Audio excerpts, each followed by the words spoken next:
We've just opened a bottle of the 2009. This is what we're selling at the moment, together with our 2010. 2009 had an excellent reputation. It was an incredibly hot year with a very early and hot spring. So it was always talked about as going to be an excellent year, and it was. And it sort of also put Beaujolais a little bit on the map. People were very interested in the 2009. Everybody was saying how wonderful it was. The colour of a Renier is very dark always, and particularly in the 2009 millésime, with sort of hints of violet. The crus next door to us, such as Morgon and Côte de Bruy, even though they're no distance at all away, they have a redder, more cherry red colour. But Renier often has this quite dark ruby red with hints of violet.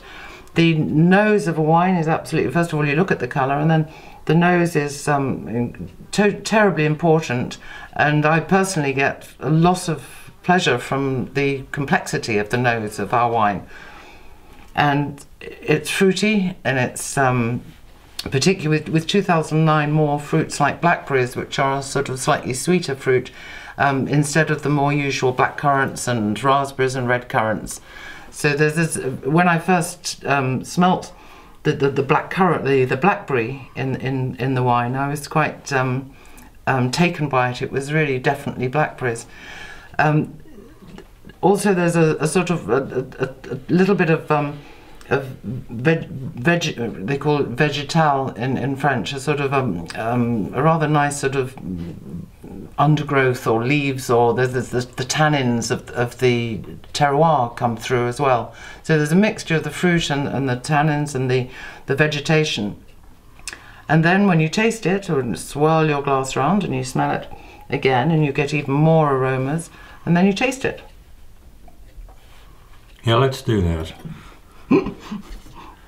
Taste it, and you can taste the fruit and the complexity of the tannins. It's a very round wine. It's very very stable, settled. It's very mature. Now in 2011, it's improving all the time. It's a total misconception that Beaujolais can't keep. We're still drinking the odd bottle, if we can find it, of 2005, which was our first harvest, as we said.